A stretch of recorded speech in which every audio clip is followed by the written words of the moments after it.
Mirsyah Rizal SH dan Jaksa Fungsional Bapak Novian Ardinata SP SPDSH. Ya, baik. Bapak dari kejaksaan akan memberikan materi Bapak Ibu ya, dari jam 1:30 sampai jam 2:30. Baik, langsung saja kita berikan waktu dan tempatnya untuk tim dari kejaksaan. Silakan Bapak. Assalamualaikum warahmatullahi wabarakatuh. Selamat siang, salam sejahtera bagi kita semua, Bapak. Om Swastiastu, Namo Buddhaya, salam kebajikan.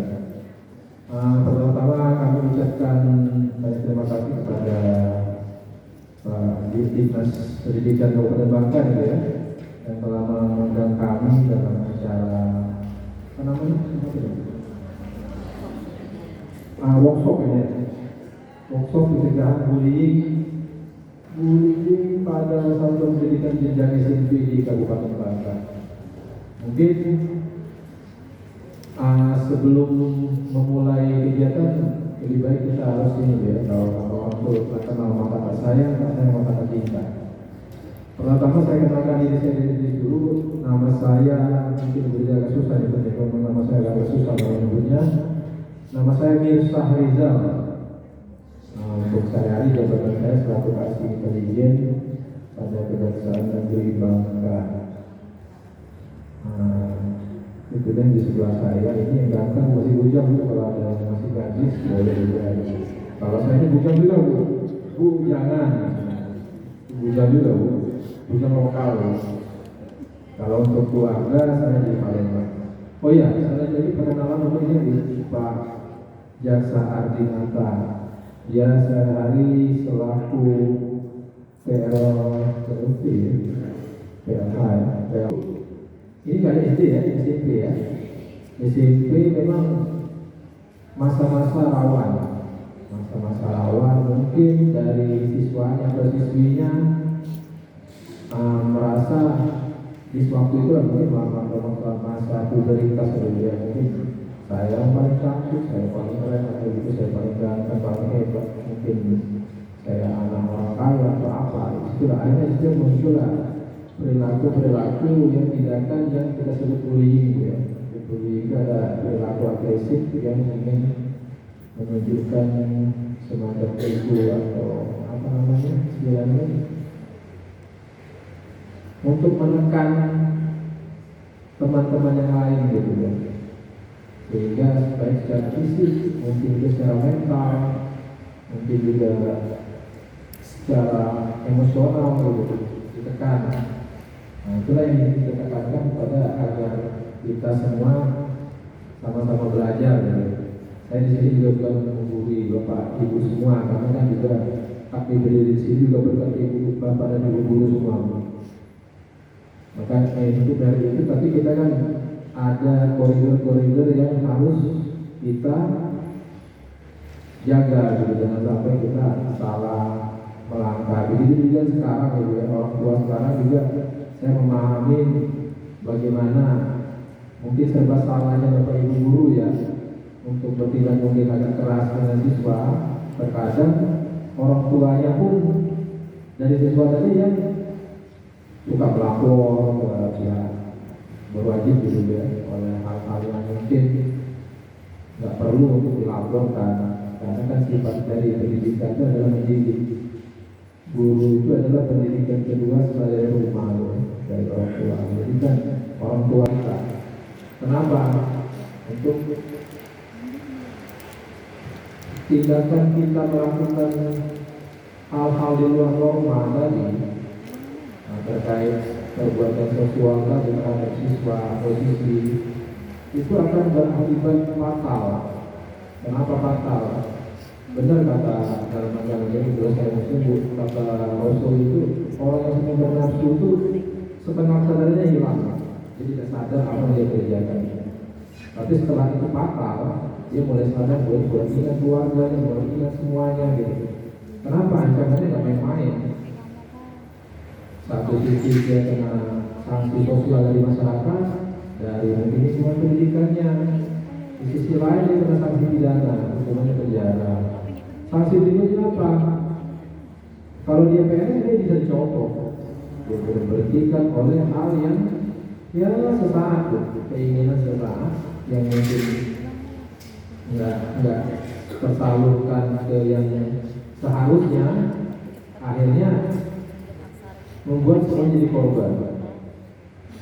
Di Kabupaten Oku, saya sebagai kader itu di situ saya pernah menangani perkara pelakunya mohon maaf guru juga. Jadi modelnya pelatihan pramuka pada hari Minggu dengan alasan yang sisi yang tadi itu jadi dibilang untuk latihan tambahan. Jadi yang nonton kasihan Bu, itu yang nonton bapaknya nonton ke sekolah, ini kan tidak pernah nonton dari itu, datang ke sekolah, diantar orang tuanya, turun anaknya dengan pakaian pramuka, siswi, dan kebetulan SMP juga. Kalau ibu mungkin baca kita mungkin ibu bisa tahu. Jadi sampai di sekolah, siswi manismu, mungkin ada siswi cewek yang punya masalah, dan kalau sudah ada bapak gurunya. Masuk di materi ini terkait narkoba juga agar para siswanya juga ada siswinya juga diawasi jangan sampai masuk di sini model narkoba yang berjenis permen, jenis apa gitu.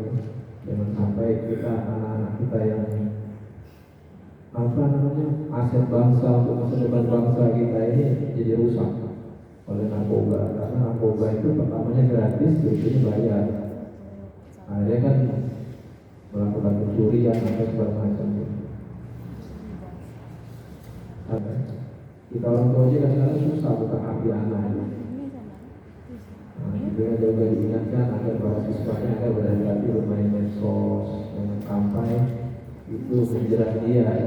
Bisa juga kebiasaan itu menjadi sarana bullying tadi. Mungkin dikirimnya foto, dikirimnya ke medsos dia. Terkait satu siswa atau siswi dipasangin caption hujan-hujan itu termasuk juga itu masuk ke dalam itu bahasa teroris itu kan ada menyimpang. Kebanyakan bukannya cuma kita terpengaruh, mereka sekarang ininya promosinya istilahnya lewat medsos, lewat Facebook, lewat YouTube, lewat ini. Jadi mereka mencuci otak kita jangan hanya terkait perilaku jihad itu mengkafirkan orang lain. Anak-anak dan perempuan. Kenapa anak-anak dan perempuan? Karena anak-anak dan perempuan tidak curigai, jarang dicurigai. Kalau laki-laki kan berjenggot, misalnya cantum, itu sudah dicurigai banget terus seperti itu. Kalau perempuan kan, kalau kita pemeriksaan aja kan nggak belum tentu gue perempuan periksa secara ketat tuh. Kalau kita ada yang berkaitan dengan bullying sama kekerasan seksual, maka beberapa ilmu juga sudah didapat berkaitan dengan terorisme. Nah, kalau saya lebih bercenderung, Bapak Ibu ini seorang guru, Bapak Ibu memiliki tugas dan fungsi untuk mencerdaskan bangsa melalui anak-anak bangsa ini. Tugas Bapak Ibu itu tugas yang berat. Kami nggak bisa berdiri di sini juga bukan karena kami sendiri, karena adanya guru. Itulah kenapa ada yang dinamakan mantan guru yang seperti Pak Kasih Pinter, Pak Mirza katakan tadi. Yang perlu saya tekankan, undang-undang sekarang, tahu nggak Bu, yang undang-undang PPKS, tindak pidana kekerasan seksual, tahu Bapak Ibu? Undang-undang nomor 12 tahun 2022 tentang undang-undang tindak pidana kekerasan seksual. Bullying, kekerasan seksual terhadap anak, terhadap wanita, anak wanita saja ya Pak ya, nggak ada yang soal kekerasan seksual terhadap bapak atau pria, nggak ada soalnya. Jadi cuma anak sama wanita saja. Jadi kalau memang mau bisa dilihat, kita lihat bareng-bareng di pasal 4 di situ sudah menerangkan apa saja yang disebut bullying atau kekerasan seksual itu sudah ada kategori-kategorinya. Saya bacakan saja ya. Tindak pidana kekerasan seksual terdiri atas pelecehan seksual non fisik. Seperti apa? Bapak Ibu mungkin tahu? Tahu kan? Bu? Iya. Mungkin yang di-upload atau apapun itu berkaitan dengan sosial media, masuk ke contohnya undang-undang ITE. Bahkan dengan melirik saja di aturannya sudah ada kekerasan fisik, non fisik maupun kekerasan verbal. Ada beberapa kasus atau pemberitaan terbaru, seorang cewek, seorang wanita berjalan di pinggir jalan melalui trotoar, dan ada beberapa pria yang meliriknya, dilaporkan ke polisi. Pernah dengar kasus tersebut? Nah, mengadu berkaitan dengan apa yang telah dilakukan orang lain. Tapi setelah itu dimediasi, selesai, dan tapi itu jadi istilahnya efek jerah kepada seorang pria, kepada wanita. Jadi lebih berhati-hati. Lanjut lagi, dan bagaimana bisa menerima itu? Jangan sampai kondisi emosional nggak stabil, akhirnya Bapak Ibu juga terbawa ke situ. Akhirnya anaknya juga, siswanya juga mau kemana? Nggak ada acuannya Pak Bu, nggak ada contoh yang baik.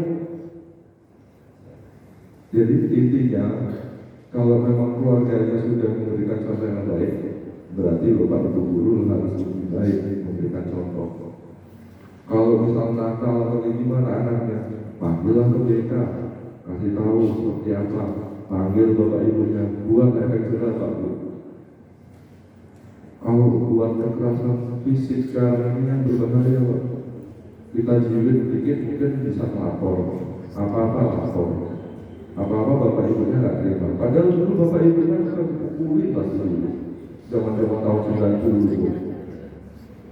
Saya Pak, nilai 70 yang harusnya nilai 75 dilempar pakai kursi plastik sama ayah saya, dipukul pakai selang, disiram, dikunci di kamar mandi terus saya lihat dan kesempatan. Tapi itu yang membentuk mentalitas kita yang sekarang ini, mentalitas yang kuat, mentalitas yang bisa membatasi diri. Dan itu yang nggak dirasakan sama anak-anak yang sekarang Pak Bu, hanya segelintir saja. Saya berani tahuan dari misal kita sambil sampel 100 anak SD SMP yang pernah pacaran itu bisa sampai 80 pasti. Yang pernah melakukan tindakan asusila bisa sampai 90 Pak Bu. Karena apa? Faktor teknologi yang tidak bisa kebentuk. Ini saya merasakan beberapa perbedaan dari kultur, budayanya seperti apa, kebiasaan seperti apa. Bapak, Ibu, atau orang tua itu lebih banyak kecenderungan pasif, yang nggak peduli. Nggak tahu ini benar atau enggak ya? Ini sejauh saya 4 bulan di sini, menurut saya seperti itu. Benar nggak kira-kira Pak? Jadi nggak pengen mengurus anak yang udah lah dikasih HP. Anak yang nangis ini HP. Benar nggak Pak?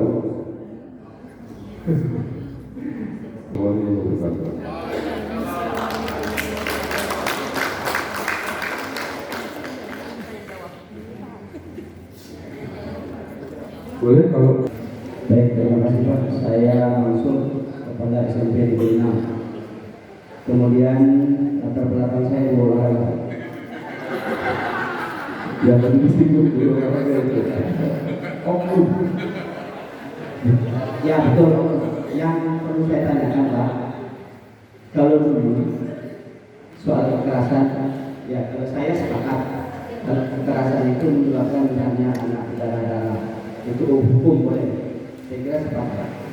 Nah sekarang itu seperti saya dengar di media sosial itu dari Komisi Perlindungan Anak, kita merazia rambut anak saja itu kena, padahal merazia dulu motong. Nah sekarang apa bedanya dulu dengan sekarang? Itu saya kira sama saja, cuma kita ini sekarang itu diupload oleh media kan. Nah sebenarnya pola pikir orang tua itu sama saja. Sekarang kadang-kadang orang tua melapor itu di backup oleh oknum sehingga terjadilah seperti itu. Nah sekarang tolong penjelasan apabila sekarang dengan ini.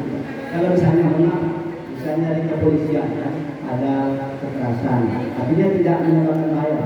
Kalau misalnya polisi ngomong sudah serahkan di sekolah, sudah selesai di sekolah, saya kira selesai. Terima kasih. Saya langsung jawab aja Pak.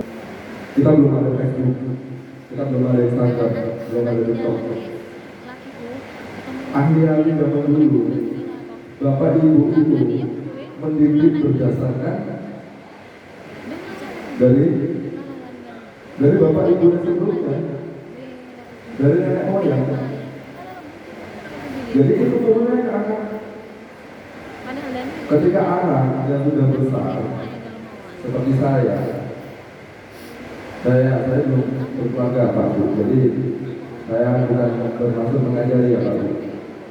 Saya mendapat kekerasan seksual terhadap bapak atau ibu ya. Bapak ibu kandung saya. Kalau saya bilang seperti itu bisa dibilang.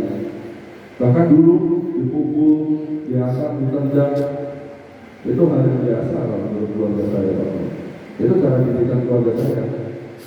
Mau ditempel kepalanya sampai nangis, sampai pusing, nggak ada masalah, nggak ada apa-apa.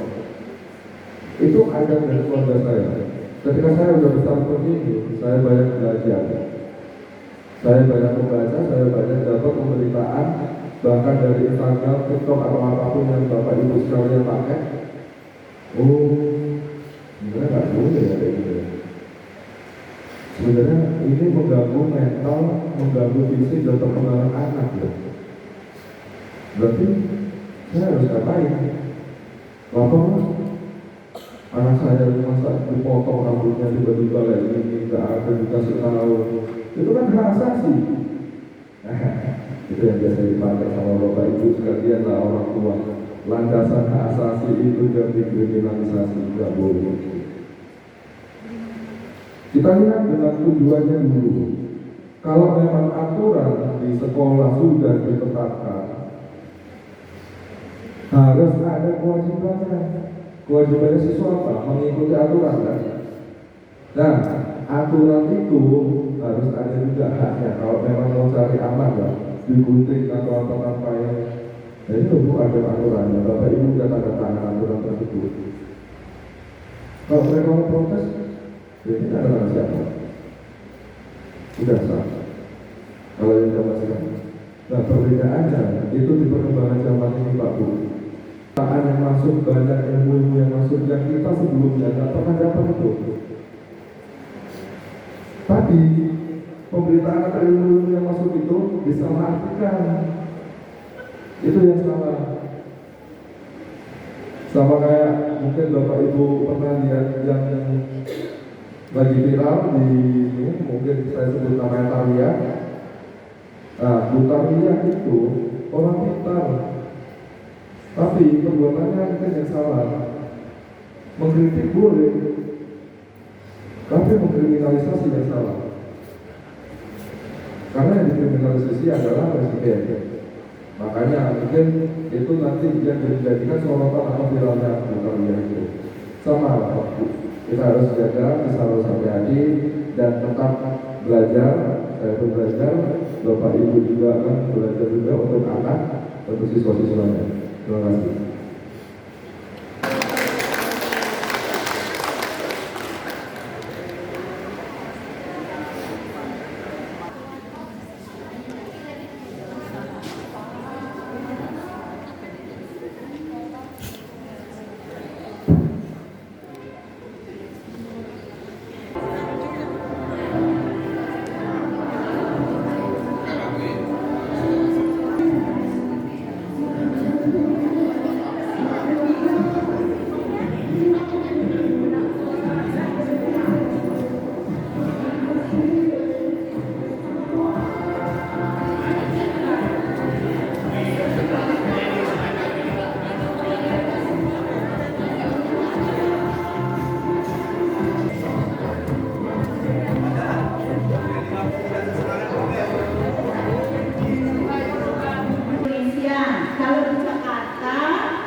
Seto.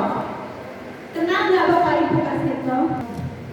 Bagaimana untuk cara anak itu bisa bahwa ini itu perlu untuk belajar, bukan untuk membuli teman-temannya. Sudah Bapak Ibu mengisinya? Sudah. Boleh nanti dikumpulin ya. Nanti terakhir juga akan mengisi lagi. Jadi ini teman-teman. Nah sekarang kalau sudah, ini baru saya perkenalkan. Tolong bisa berdiri. Mungkin sudah makannya Bapak Ibu. Nah boleh saya pengen.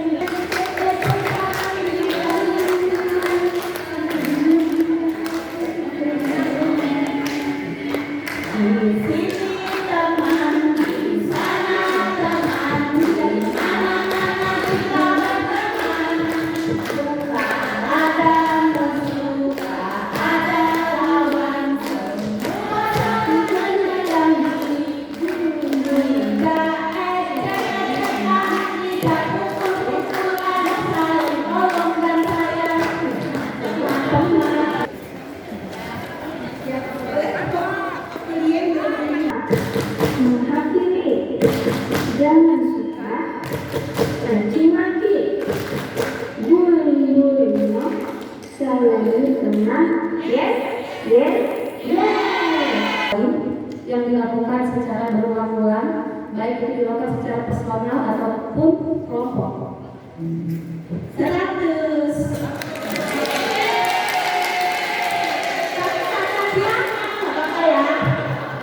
Kalau memang anak masih bisa online, ya kita online kan 3 bulan ya dapat 3 bulan kan, supaya anak itu bisa keluar dari SMP, dia pinter. Nah kalau dia setahun lagi, berarti dia masih berkecimpung di SMP itu lagi. Bagaimana menurut Bapak Ibu? Apa saja?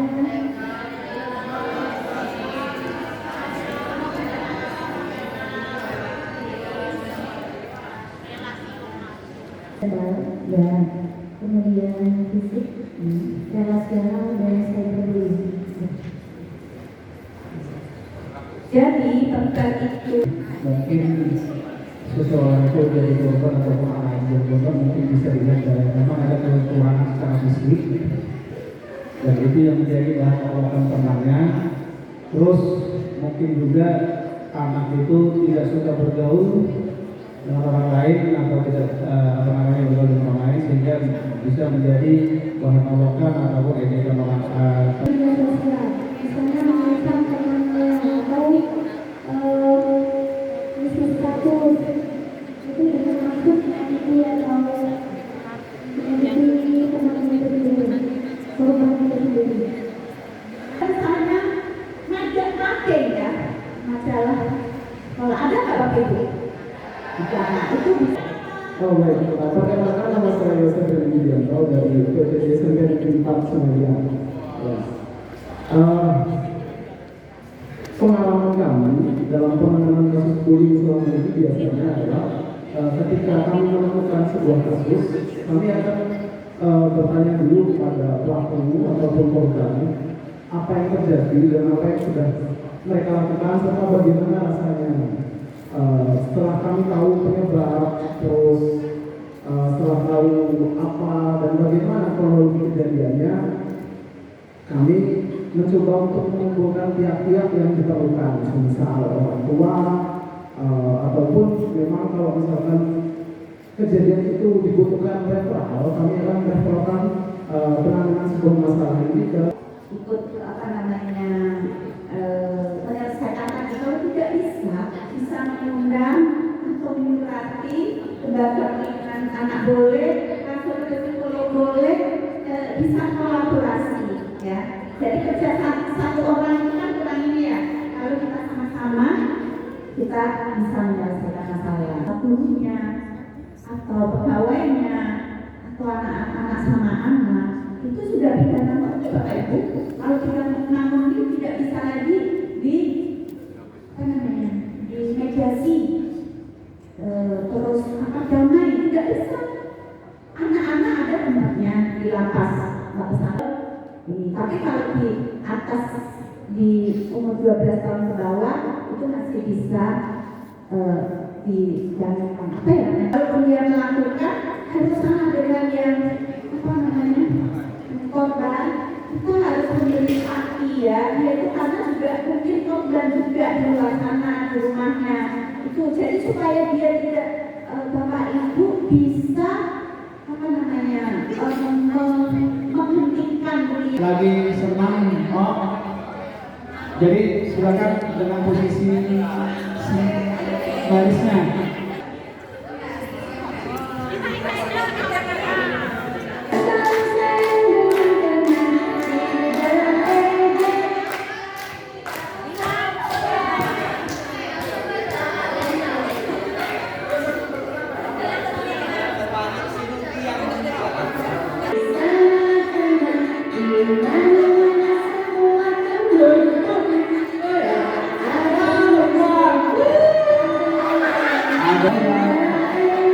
Kenapa kamu panggil saya?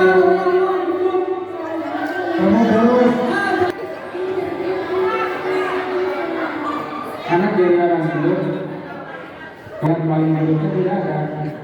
Mas harus Dalam diri itu aku ada yang guru nggak ya? Tapi saya takut. Pura-pura nggak tahu aja deh. oke, bagus, itu bagus. Di Bapak Ibu.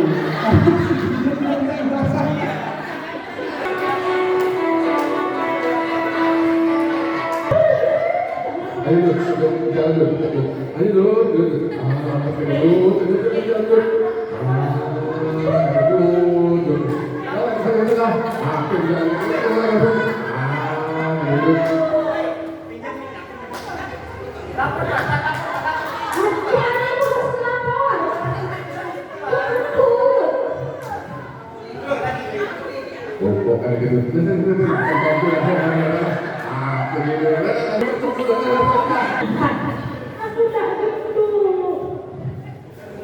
Buset, jangan ngaku-ngaku kamu ya.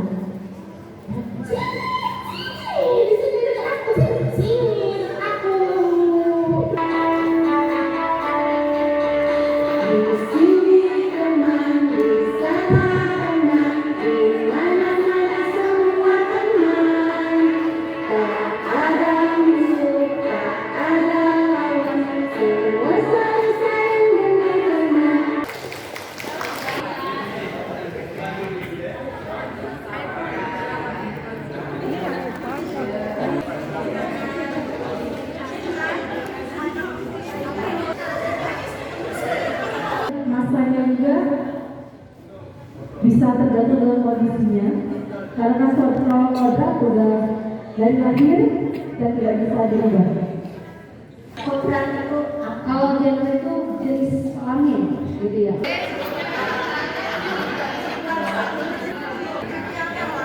Beliau bersama Bunda Dewi karena pernah kami mengundang Bunda Dewi sebagai narasumber dari LPAI untuk anak-anak kami di sekolah, dan hari ini kami mendapatkan ilmu tentunya sangat bermanfaat bagi kami dan juga kegiatan yang sangat dinamis ya.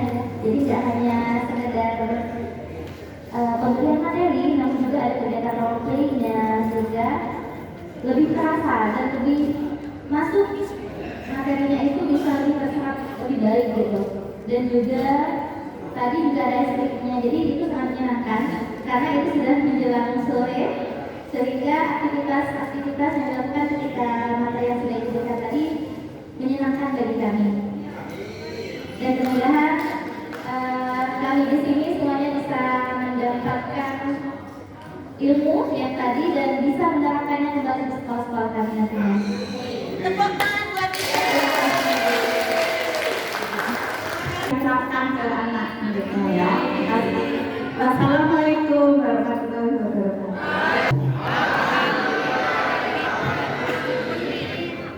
Assalamualaikum, banyak kepada Bapak Ibu yang sudah hadir dan saya melihat antusias yang luar biasa dari Bapak Ibu. Mudah-mudahan Bapak Ibu bisa menerapkan nanti di sekolah masing-masing. Juga tak lupa kami mengaturkan terima kasih Ibu kepada Ibu Dewi yang mewakili narasumber. Semuanya tadi sudah ada 4 orang. Jadi Ibu terima kasih sudah memberikan pencerahan kepada Bapak Ibu guru kami. Mudah-mudahan apa yang sudah Ibu narasumber, Bapak Ibu narasumber sudah diberikan kepada Bapak Ibu, tolong disampaikan kepada kawan-kawan guru di sekolah. Dan juga ini mungkin pesan dari kami dari Dinas Pendidikan, khususnya tadi Pak Adib yang menyampaikan bahwa minta tolong kepala sekolah mengingatkan guru-gurunya untuk pengawasan yang kontinu, Pak ya. Selalu dibuat pengawasan sekolahnya, membuat guru piket keliling di lingkungan sekolah. Jadi guru piket jangan hanya duduk saja di depan, tapi tolong jam kerja, jam mengajar pun, jam efektif pun mereka tetap keliling di lingkungan sekolah. Jadi karena ada kejadian waktu itu beberapa tahun